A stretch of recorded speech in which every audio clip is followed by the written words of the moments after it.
Hello, everyone, and welcome back. Today we're looking at the Devilfish. So, the Devilfish was first released in the United States in 1986. It was also sold in 1987 and unfortunately was discontinued in 1988. So, looking here at yojo.com, we have some wonderful views, a nice front view with the missiles sticking straight out on the front or the bow of the boat. And we also have the rear view. So, we have a nice aft uh, section with the motors sitting there and a nice side view. Now, one key thing to note, whenever this was drawn for the cartoon, the missiles were right on the side next to the driver. And when the toy came out, I don't know if it was just they couldn't fit it on there or whatever the case truly was. Um, we got the missiles actually in the front on the bow. So um, just a little odd thing that they have, but it is what it is. No big deal. And of course, we have our machine guns sitting in the front, right in front of the driver, or you know, and then we have some mini torpedoes underneath. So, looking at the wonderful pictures that we have here, it's amazing because I know that there's a picture out there, and I'm sure that we're going to see it where we have one person driving the boat, and we have two other people hanging on there. To me, that's very iconic to what I've always witnessed with GI Joe, and it's some of the things I always thought about as the military would often be. Um, so we have engine covers here. Here's our machine guns, our torpedoes, and our four missiles. Looking at things. So we have beachhead here, and then we have looks like torpedo. And let's see if I can get the button to click through. And here is our nice schematic, and that's where I was trying to get most of our information from. And here's how to put it all together. And then we flip all the way back around to the front. So easily broken and or lost pieces. The four gray missiles and the two torpedoes are easily lost. The two black hoses that are commonly missing. The tabs for the engines to hold the link bar in place are fairly fragile. Um, so if you did have it, you needed to take care of it. Otherwise, it quite often went missing. So we do see uh, the Devilfish here, Sergeant Slaughter on Sunbow for the cartoon.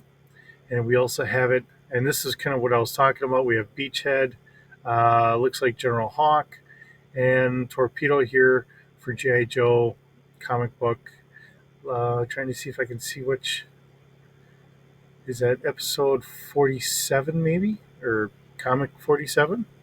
And then we have the Devilfish here. So it displaces about 2.3 tons. It's a one-man crew, goes about 43 knots. Fully loaded, it can go about 125 miles.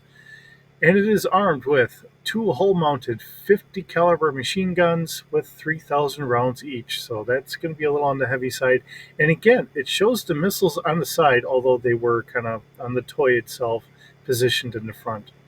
Ordnance, we have four short-range anti-armor missiles, which were spring-launched into the water,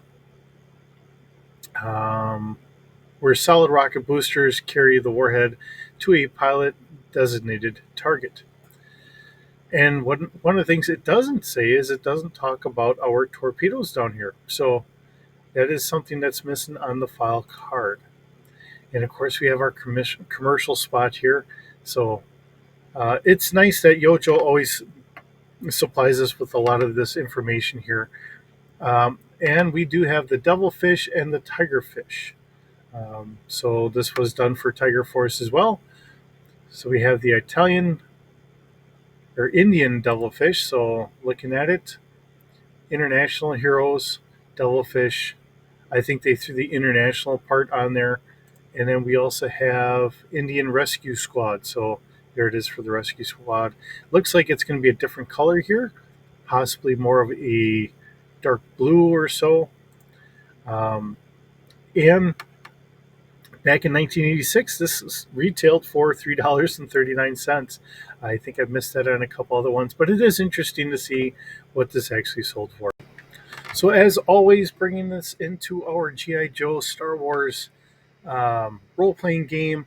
I've changed this up a little bit. Normally I'm doing this in Word, but I decided I think I need to really start putting this into um, Excel. So things have changed a little bit on our format, but still, it's all the stats are going to be the same. It's all done just a little differently because I think looking back, I might have repeated a couple vehicles, and it's not something that I've intended to do.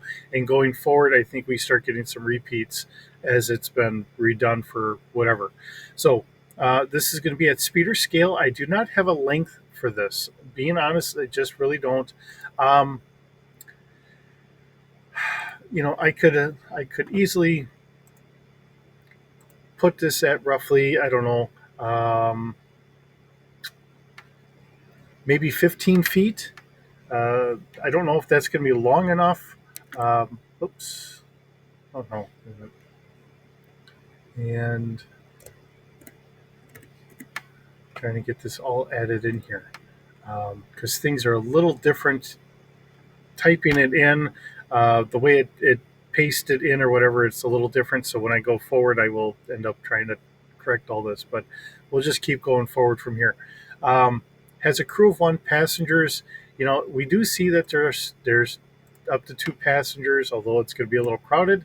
So we will put 2 passengers on there. I don't have a cargo capacity on there. I'm going to consider it a 1/2 cover. It is surface level. Maneuverability, I gave it a 2D, so that's kind of our standard here, just leaving it be. It's going about 43 knots, or roughly about 49 miles an hour. Body strength, I give it a 4, being a little generous there. Figuring if it's going to be launching missiles, it's probably got some extra armor on there to try and help keep it a little safer. Right or wrong, let me know. I'm always interested what you think, but I think 4 is kind of representative. Um, we have heavy auto blaster in the front, so that's going to be our machine guns. Um, Personnel scale, fire control is 1D. Because you have to turn the boat. So I'm just trying to keep it honest here. Just like with the missiles, you have to turn the boat in order to really get it to where you want it to go. I don't think we have all the extra sophistication on here that we might have in other vehicles. So, given that a 5D damage, remember that's at personnel scale. And then we have our 4 missiles. So, our 4 missiles having the fire control of 1D, damage of 5D, but these are well, actually, here the missiles. I left those at personal scale. Why don't I do those?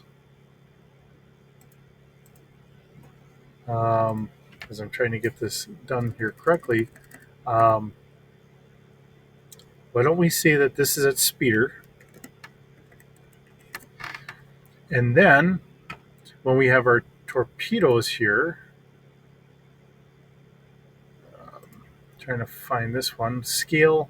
I had put those at speeder. I think what we'll do is we will put these at Walker scale. Okay.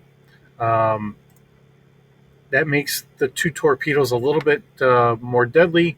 Um, I think that kind of makes it a little bit more rounded in that regard. Um, I don't know. We'll leave the damage fine as it is. I think it'll work. We'll the worst part is it's not like I've play tested running this stuff going against other things and saying is it overpowered or not. Looking at it in this regard, I think it should work. I think it should probably be okay because you're only looking at 2 here, and it's not like we're overdoing the amount of ordnance here. Um, the other thing is when we're looking at the blasters and all that stuff, I typically don't keep track of how many rounds you've shot or anything else. So if we have a blaster or machine gun or whatever, I'll use that as that's your. You can always back up to that and just keep going. You may be out of missiles, but you still have that blaster. So just keeping it in those regards. And with it being a 50 caliber, though, um, I'm going to say I'm going to do a 7D damage. Those are pretty deadly. So we'll leave it at 70 for personnel scale. That means, tearing into vehicles and that, because I mean, let's face it, in World War II, we were putting a 50 caliber onto airplanes to shoot down other airplanes. So it is a pretty substantial round. That would drop that down to being 5D, and your fire control is going to be knocked down as well. Um, Actually, no, your fire, if you're going up, your damage goes down, your fire control would actually go up. So I mix that around. Um, but you get the idea. We're doing trade offs here. So with that, it is a wonderful small vessel that we've seen in use. It does make sense in my world because GI Joe is a small unit operations. As the unit got bigger and bigger, and then I started thinking Tiger Force and Sky Force and all those others. We have different teams in different areas. So we have small rapid response teams and then a bigger main force that can go to try and help back up. They are possibly somewhere in the area that they can help as a backup unit when they need that extra support. So with that, I think it's a great ship. Tell me what you think. I'm always happy to read your responses. Hope you have a wonderful day, and we'll see you in the next video.